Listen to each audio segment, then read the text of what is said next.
बिस्मिल्लाहिर्रहमानिर्रहीम। अस्सलाम वालेकुम माय डियर स्टूडेंट्स। मैं हूं मोहम्मद अखलाक फ़िरोज़ फ्राम चैनल फ़िज़िक्स की दुनिया। आज के इस लेक्चर में हम first year physics chapter number 3 का topic force due to water flow के पानी के फ़्लो होने की वजह से जो फोर्स है उसको आज हम फाइंड आउट करेंगे।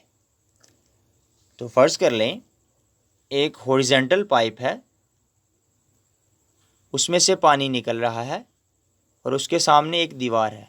लेट्स सपोज अगर आप एक ट्यूबवेल चलता हुआ देखें या एक मोटर के पाइप में से पानी निकलता है तो वो दीवार के साथ टकराएगा नॉर्मली, मतलब 90 के एंगल के साथ परपेंडिकुलरली।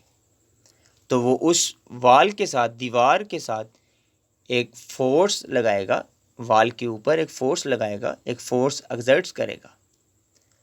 तो फ़र्ज़ कर लें कि इब्तदाई तौर पे जो पानी की वेलोसिटी है वो v है, मतलब इनिशियल वेलोसिटी जो है पानी की वो v है।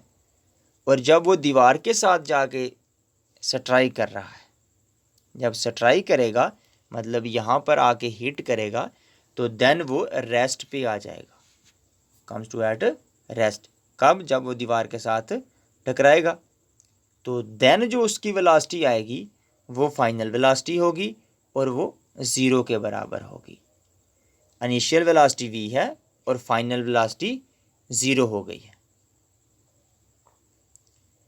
सो इनिशियल वेलोसिटी जो वाटर की होगी वो vi is equal to v होगी और फाइनल वेलोसिटी जो होगी वाटर की vf is equal to zero.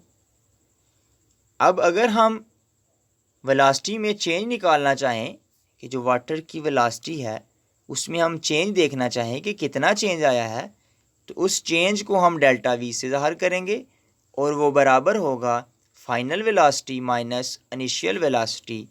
तो फाइनल वेलोसिटी ज़ीरो है और इनिशियल वेलोसिटी v है, तो delta v is equal to minus v आ जाएगा।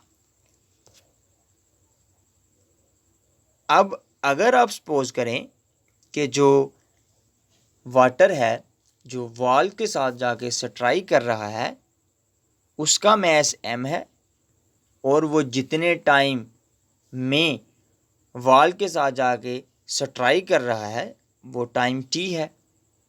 तो देन जो वाटर की जो फोर्स लगेगी वो आएगी F is equal to minus M V divided by T.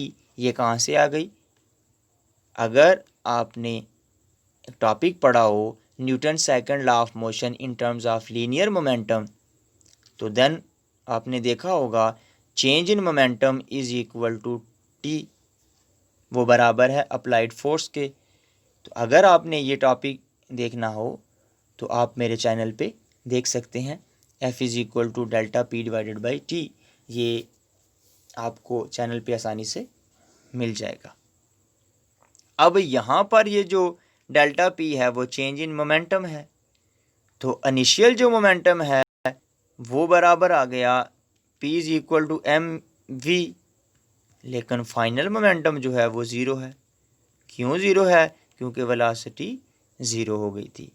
तो दोनों मोमेंटम में जो चेंज आएगा वो आएगा delta P is equal to final momentum minus initial momentum, तो is equal to final momentum zero है माइनस एज इट इज आ जाएगा और इनिशियल मोमेंटम जो है वो एम वी के बराबर आ जाएगा। यहाँ पर इनिशियल वेलोसिटी आना था लेकिन इनिशियल वेलोसिटी v के बराबर है तो इसीलिए हम एम वी ही लिख लेंगे। तो ये डेल्टा p की जगह क्या आ जाएगा? माइनस एम वी, और इस डेल्टा p की जगह आ गया माइनस एम वी और नीचे t जो है वो एज इट इज़ आ जाएगा। तो f is equal to minus M divided by T. उम्मीद करता हूँ कि आपको इस वाली इक्वेशन की समझ आ गई होगी कि ये कहाँ से आई है। अब इस इक्वेशन से अगर आप देखें तो यहाँ पर जो इक्वेशन बन रही है m डिवाइडेड बाई टी, ये माइनस एज इट इज़ आ जाएगा। तो यहाँ पर m डिवाइडेड बाई टी जो है वो आ जाएगा मास पर second multiply change in velocity, और यहाँ पर ये जो v है वो किसके बराबर है? चेंज इन वेलोसिटी के। तो इसीलिए यहाँ पर हम लिख लेंगे change in velocity.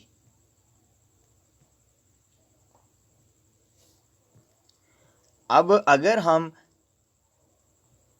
Newton's third law की बात करें, according to Newton's third law of motion, तो न्यूटन कहता है कि हर एक्शन का एक रिएक्शन होगा, कि अगर आपने किसी पे कोई फोर्स लगाई है तो वो भी आप पे फोर्स लगाएगा। हर एक्शन का एक रिएक्शन होगा जो कि मैग्नीट्यूड में बराबर होगा लेकिन सिमत में मुखालिफ होगा। तो अब अगर आप यहाँ पे देखें तो वाटर फोर्स लगा रहा है वाल पे, तो वाल पे जो फोर्स लग रही है वाटर की, वो एक्शन अगर आप कंसीडर कर लें तो वाल जो है, दीवार जो है, वो भी पानी पे फोर्स लगाएगी, वो रिएक्शन होगा।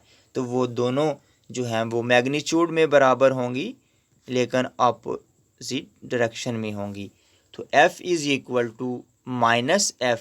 तो यहाँ पर F की जो हमने पीछे वैल्यू कैलकुलेट की है वो minus m divided by T V है।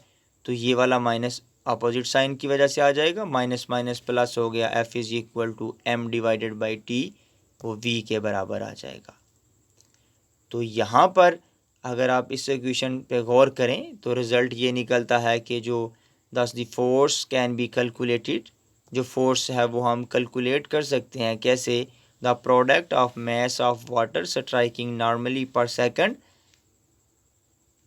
मास of the water striking normally per second, कि जो मास है वाटर का जब वो स्ट्राइक करेगा वाल के साथ नॉर्मली, मतलब 90 के एंगल पे पर यूनिट टाइम में, जब उसका हम प्रोडक्ट ले लें चेंज इन वेलोसिटी के साथ, तो देन हम फोर्स जो है वो कैलकुलेट कर सकते हैं।